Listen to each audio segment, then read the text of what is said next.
Bienvenue sur Les Nouveaux Libres, le podcast qui démocratise les business passions en France. Le podcast qui met en lumière les entrepreneurs qui ont décidé de mettre leur business au service de leur vie et non l'inverse. Car aujourd'hui, nous sommes à l'aube d'une nouvelle ère. Une ère de nouveaux riches, mais pas la richesse auquel vous pensez. Une richesse intérieure où la liberté est le nouvel Eldorado. Moi, c'est Chloé et je vous donne rendez-vous sur toutes les plateformes, seule avec mes pensées, ou accompagnée de ceux qui ont osé sauter le pas vers la vie de leurs rêves. Aujourd'hui, j'aimerais vous parler du coaching et en quoi c'est super important de se faire accompagner, surtout dans un monde où l'intelligence artificielle va venir tout disrupter. On vit vraiment dans une société où, en l'espace de quelques années, je pense les 10-15 prochaines années, le développement exponentiel de l'IA va venir un petit peu achever les derniers métiers récalcitrants, notamment les métiers intellectuels. En fait, c'est très logique. L'être humain a passé sa vie à vouloir déléguer les choses un peu reloues. On a commencé par déléguer la marche pour se déplacer à cheval, c'était un peu relou. On a inventé la voiture pour se déplacer, l'avion, le bateau, etc.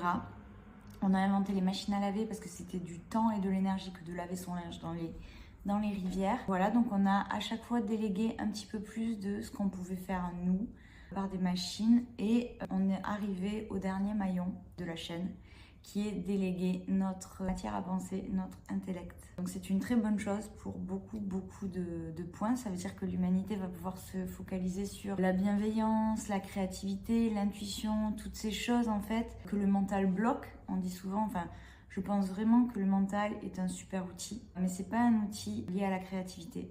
C'est pas un outil pour arriver à être en communication avec son cœur et à faire les choses par le cœur en fait. Le mental, c'est juste une machine à analyser le passé pour anticiper l'avenir. Donc en fait, c'est à ça qu'il sert. C'est vraiment comment je peux me sentir en sécurité par rapport à tout ce qui m'est arrivé. J'analyse et je crée un futur hypothétique. Et il est toujours pessimiste parce qu'en fait, c'est son job. Son job, c'est de nous maintenir en sécurité. Donc une fois qu'on va pouvoir déléguer dans les prochaines années, les prochaines décennies, déléguer ce mental, cet intellect, l'être humain va pouvoir un petit peu se détendre et être plus créatif, plus dans l'intuition, se laisser un petit peu porter, le lâcher prise. Mais voilà, le problème de ça, c'est que l'humanité et beaucoup de personnes se sont définies de nombreuses années par leur travail. Ce que tu fais dans la vie, c'est un peu ton identité. Je suis médecin, je suis avocat, je suis coiffeur, je suis pompier, je suis plombier. Notre identité est très attachée à ce qu'on est dans la société, à notre boulot. Et quand on enlève ça, la plupart des gens sont désorientés, ils se sentent perdus et c'est complètement normal. On ne nous apprend pas à réfléchir à ce qu'on aime, on ne nous apprend pas à développer nos passions, à développer nos hobbies. C'est vraiment pas quelque chose que la société met en avant, c'est normal. L'école a été inventée pour créer des petites fourmis travailleuses. Pas du tout des gens qui vont se focaliser sur ce qui les rend heureux.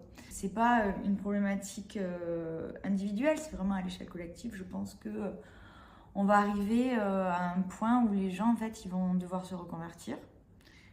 Devoir, encore une fois, c'est un bien grand mot, mais ils vont vouloir se reconvertir parce qu'ils vont se sentir un peu menacés par l'intelligence artificielle. Du coup, cette reconversion et ces questionnements, qu'est-ce que j'aime, en quoi je suis douée, qu'est-ce que je peux faire pendant des heures sans avoir l'impression de travailler. En fait, c'est des questions qui ne sont pas forcément naturelles et c'est pour ça que le coaching est très important. Le coaching va vraiment aider à se reconvertir, à utiliser les nouveaux outils parce qu'il y a des milliers de nouveaux métiers un peu passion, notamment dans l'économie des créateurs et dans le digital. Alors, je ne dis pas que tout le monde doit forcément se lancer dans le digital, mais faire parler de soi par le biais d'Internet et des réseaux sociaux est primordial si on veut vivre de sa passion et vendre ce qu'on sait faire et ce qu'on aime faire. Donc, aparté, mais développer ses compétences en marketing digital, c'est important. Mais au-delà de ça, le coaching est important pour vraiment se reconvertir et mettre le doigt sur ce qu'on aime faire, la zone de génie, ce qu'on peut faire pendant des heures sans avoir l'impression de travailler, comme je disais. Structurer une offre avec ça, une fois qu'on a mis le doigt dessus, c'est qu'est-ce que j'en fais, comment je le monétise, comment je monétise ma passion, ce que j'aime faire. Donc via Internet et les réseaux sociaux parce que c'est le plus facile. Il y a bien sûr d'autres voies. mais c'est ce qui va être le plus rapide. Et ensuite, récolter de la preuve sociale et du feedback, communiquer, continuer et surtout la persévérance. Parce qu'on a beau se lancer et faire ce qu'on aime faire, vivre de sa passion nécessite, ça se fait pas en 2-3 mois, ça nécessite des mois et des années de pratique. Voilà, donc c'est un petit peu mon message aujourd'hui, c'est pourquoi c'est très intéressant de se faire accompagner, pourquoi c'est intéressant de mettre le doigt sur sa passion et ce qu'on aime faire, pourquoi on va tous finir par se reconvertir et pourquoi pas se dire qu'une autre voie est possible, pourquoi pas tous ces gens à qui on a dit non, tu ne feras pas ça, non, la passion et les hobbies, c'est bien le dimanche ou les après-midi ou après le boulot. J'ai envie de dire que non, en fait, on peut vraiment vivre de sa passion, on peut vraiment faire les choses qu'on aime et arriver à les monétiser. Ça demande du travail et surtout de se faire accompagner. Donc voilà en quoi le coaching sort du salariat et d'autres coachings, je ne suis pas la seule à faire ça, sont très importants parce que c'est pas inné, ça peut se faire tout seul mais ça va prendre beaucoup de temps. Donc voilà, pensez au futur, pensez à ce que vous aimez faire et pensez que gagner du temps avec un accompagnement, c'est vraiment devenir heureux beaucoup plus vite. Le podcast d'aujourd'hui était beaucoup plus court que les interviews que je fais, mais voilà, c'était un peu le deal. C'était soit j'ai des invités et du coup c'est très intéressant de discuter avec ces personnes qui ont beaucoup à apprendre, à vous apprendre et à m'apprendre. Autant quand c'est moi qui parle, je vais aller plus droit au but. Là, j'espère que vous avez compris un petit peu mon point. Dans tous les cas, maintenant, j'essaye de combiner newsletter et podcast.